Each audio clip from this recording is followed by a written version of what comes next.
Hi everyone, it's Heather at Gypsy Crafter Journals. I'm doing a quick video today to talk about ephemera storage. Now, junk journaling can create a huge amount of ephemera, as we all know.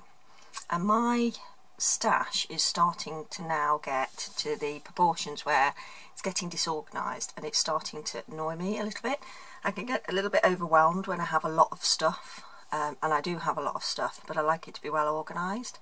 So I'm going to show you a few of the ideas I've got for ephemera storage, and if anyone else has got any good ideas or would like to share their method of storage, then please do comment and let me know what you're using. And if you've got any YouTube videos that you would recommend, then do let me know what they are. Right, excuse me, sorry, throat clearing again. I'm still a little bit gruff in the throat, so I apologise for that, and I apologise in advance for any noises that may occur if my daughter wakes up or my husband comes home or the dog squeaks a toy, things like that. So anyway, I'll show you some of the storage ideas I've got. Now basically, when I have larger items, so for example folders, envelopes, tags and things like that I do tend to make en masse, I have those stored in plastic boxes, and they're clear and I can see what they are, and I also put a label on them. They're not like this, I'll show you this one, but I like plastic storage boxes, I like clear ones. So this is my fabric washi tape storage. This is actually a small box, it's a clip open box, and it's got my homemade fabric washi tape in.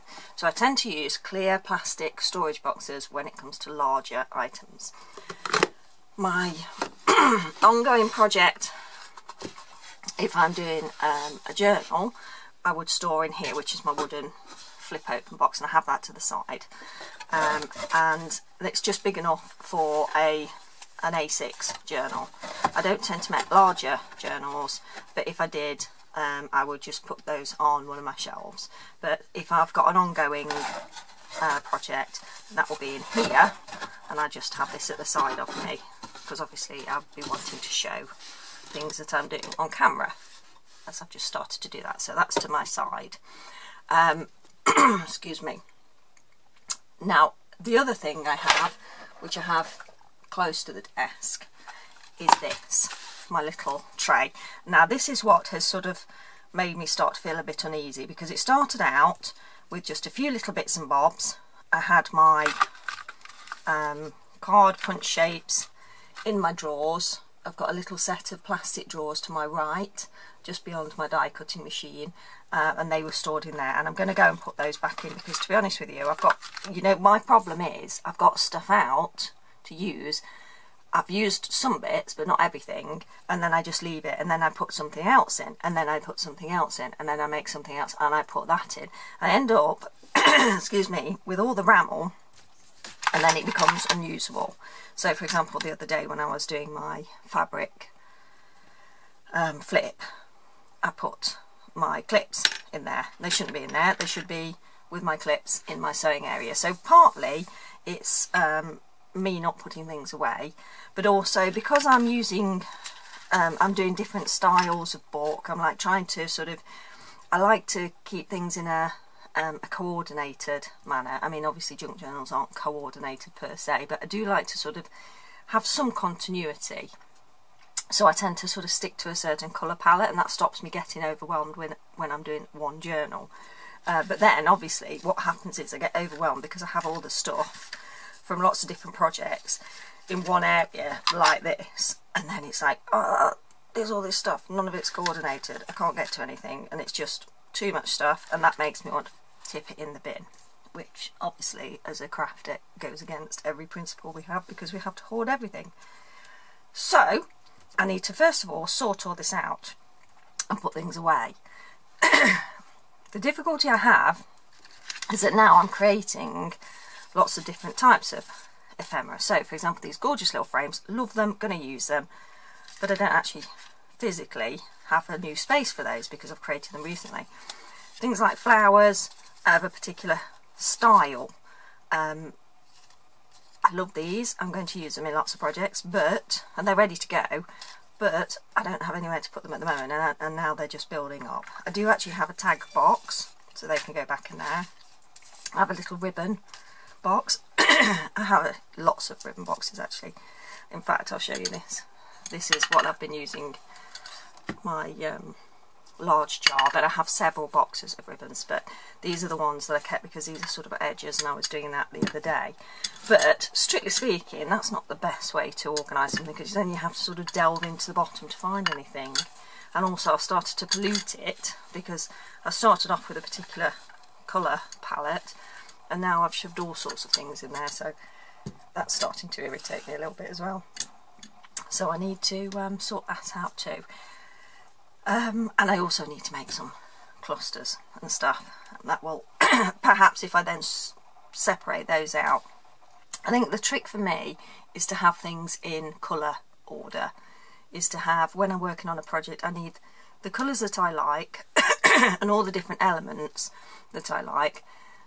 I need to have those in one place.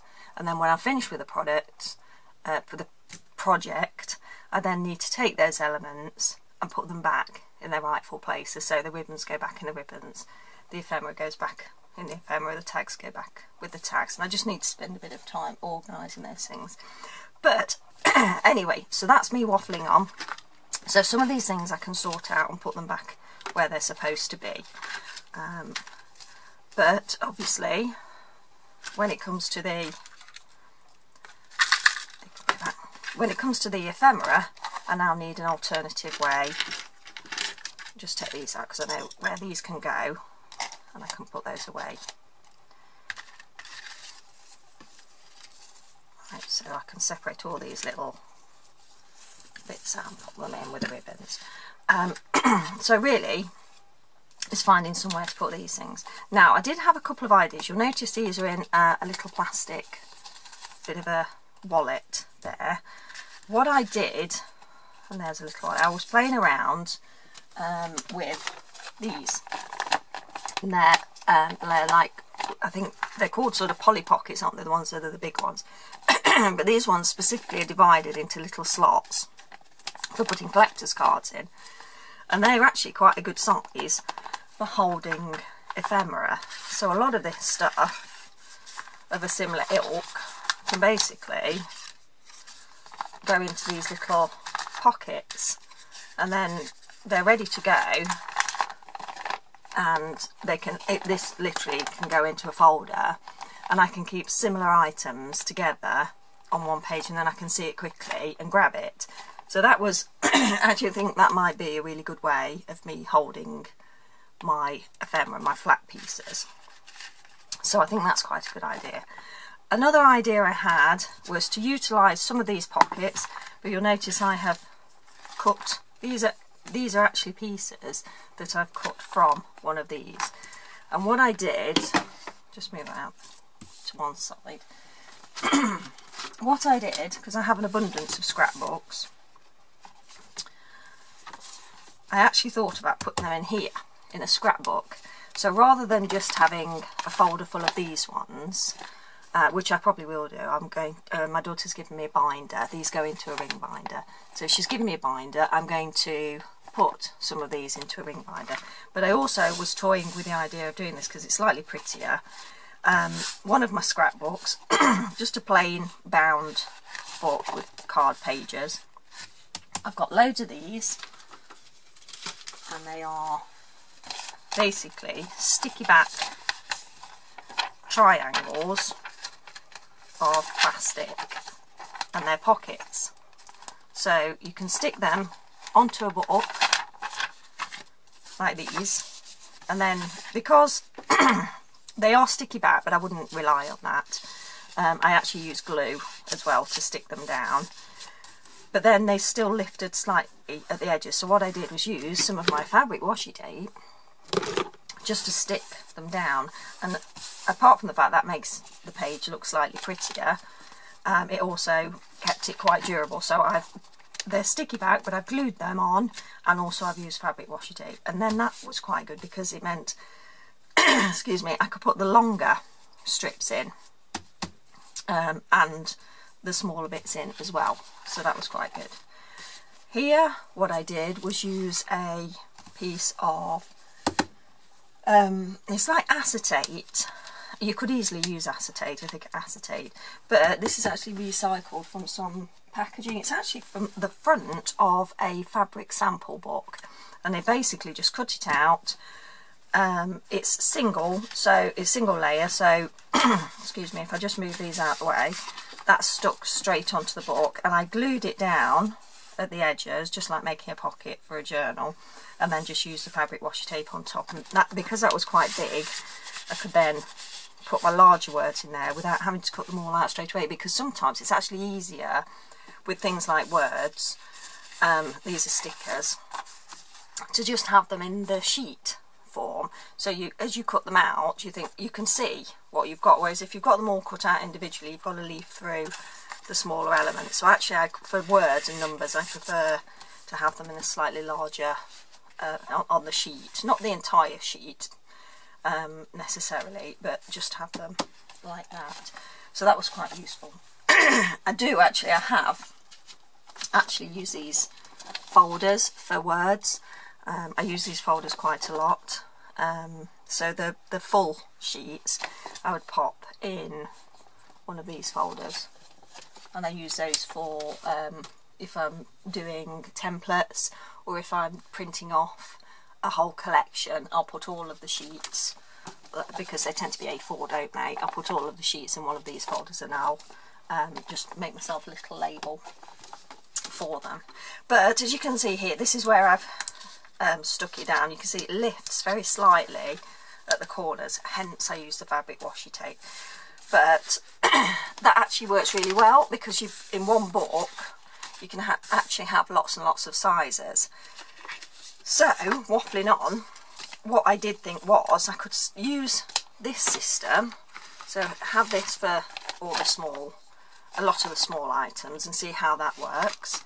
But also maybe with this, because you can have such a large mix, I can use some of these pockets and cut them up and stick those down as well. So if I have like individual elements or slightly larger elements, I can have them all on the same page, but I can keep the collections together, or the colour groups together, because that's what I like to do. I like to visually see things of a similar ilk in one area. So that's what I was thinking of doing there. So they're my ideas. That's my ephemera storage. If anyone else has got any other ideas, then do let me know. Oh, the other thing I was going to show you, I'm going to tuck that in there because I know I'm going to use this. Excuse me, sorry. If I could just get that up and running, then I'll be able to put some more things in. I'll show you when I've done that, and I'll show you these folders when I've done that. But the other thing I have is this. I don't know whether you can see this, but here up in the corner, up there, is a Lazy Susan, and it's glass, so you can see through it. I quite like that. And I have on there a couple of little pots, so I've got a little dish, and I've got this little pot which actually has been broken. I've had to glue it recently. So there, if I'm filming a video, I can just pop a little bit and bob in there.